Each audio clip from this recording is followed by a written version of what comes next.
नवरात्र का समय हो, पूजा आदि कार्य करने हो, कोई शुभ कार्य घर में हो रहा हो, तब व्यक्ति उपवास करता है। लेकिन क्या आप जानते हैं कि उपवास केवल उपासना पद्धति ही नहीं है, उपवास साधना पद्धति है और उपवास एक चिकित्सा पद्धति है। उपवास से बहुत सारे रोगों का निदान होता है। स्वास्थ्य की दृष्टि से उपवास का बहुत बड़ा महत्व होता है। यदि हम उपवास को ठीक तरीके से करना जानते हैं तो अनगिनत लाभ हैं उपवास के। आज मैं उपवास के 5 प्रमुख लाभों के बारे में आपको बताने वाला हूं। उससे पहले हम चर्चा कर लेते हैं कि हम उपवास कैसे करें, कौन सा उपवास हमारे लिए लाभकारी होगा। तो उपवास का तात्पर्य है कि एक निश्चित अवधि के लिए भोजन का त्याग कर केवल जल का सेवन करना। अब वह कितने समय के लिए करें, यह आपके शरीर के सामर्थ्य को देखकर निश्चित किया जा सकता है। कई प्रकार के उपवास होते हैं, आज हम उसका वर्णन नहीं कर रहे हैं, लेकिन मैं आपको बताना चाहता हूं कि आप में से हर कोई उपवास कर सकता है, उस उपवास का लाभ ले सकता है। तो उपवास कई दिनों का भी होता है, कुछ घंटों का भी होता है। तो 24 घंटे में से कुछ घंटे तो हम केवल जल का सेवन करके रह ही सकते हैं, तो वही समय आपके लिए उपवास काल होगा।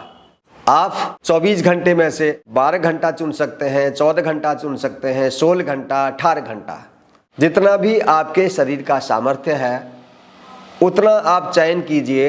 एक निश्चित समय तक आहार का त्याग कीजिए। यदि आप 16 घंटे का उपवास कर लेते हैं तो यह हो जाएगा इंटरमिटेंट फास्टिंग। बहुत लाभकारी है, बहुत सारी रिसर्च इस पर हो गई हैं, बहुत अच्छे परिणाम इसके मिले हैं। जहाँ तक प्रश्न है आपके नवरात्र के व्रत का, बहुत सारे लोग पूरे 9 दिन तक उपवास रखते हैं, जिसमें 24 घंटे में केवल एक समय भोजन करते हैं। तो ऐसा उपवास यदि आप 24 घंटे में केवल एक बार, और वह भी सुपाच्य और हल्का आहार लेते हैं, तो यह तो उत्कृष्ट उपवास है। इसके बहुत अच्छे स्वास्थ्यवर्धक परिणाम आपको मिलेंगे। लेकिन यह हर कोई नहीं कर पाएगा, तो आप 18 घंटे का उपवास कर सकते हैं, जिसमें आप 6 घंटे के अंदर आहार ले सकते हैं, 2 बार ले सकते हैं, लेकिन सुपाच्य और हल्का आहार। इस आहार में फल, सलाद, सब्जियों की अधिकता होनी चाहिए। अन्न, दालों का सेवन बहुत कम होना चाहिए। और यदि आप अधिक नहीं कर सकते तो 16 घंटा उपवास करना बहुत आसान होता है। जैसे शाम को 7 बजे भोजन कर लीजिए और अगले दिन 11 बजे तक आप कुछ मत लीजिए, केवल पानी लीजिए, हो गए ना आपके 16 घंटे। लेकिन आप में बहुत सारे ऐसे लोग हो सकते हैं जो करते ही नहीं है कभी उपवास, जिनको भूख लग जाती है, तो 12 घंटे तो आप भी रह सकते हैं ना। तो केवल इतना कर लीजिए, भारी भोजन का त्याग करिए, मिर्च मसाले वाले भोजन का त्याग कर लीजिए, फल सब्जियों को अधिक लीजिए, सुपाच्य हल्का आहार लेना शुरू कीजिए। इसके भी आपको बहुत सारे चिकित्सकीय लाभ मिलेंगे और धीरे धीरे आपकी आदत हो जाएगी उपवास करने की।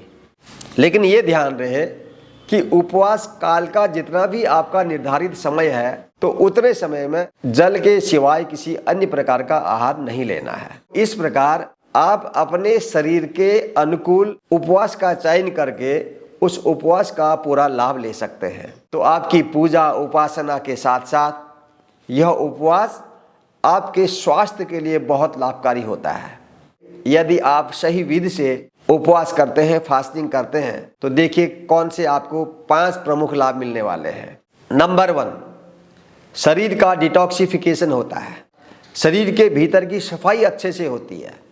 और दूसरा महत्वपूर्ण लाभ इस उपवास से होता है, शरीर से अतिरिक्त फैट निकलने लगता है।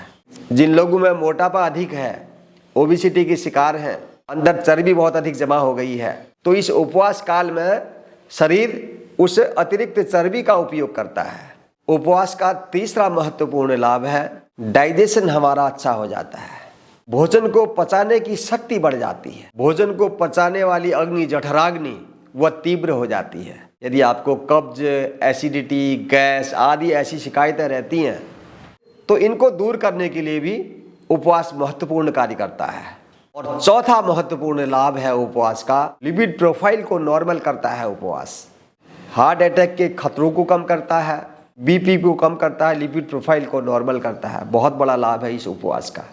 और 5वां बहुत बड़ा लाभ है उपवास का, उपवास से मन पवित्र होता है।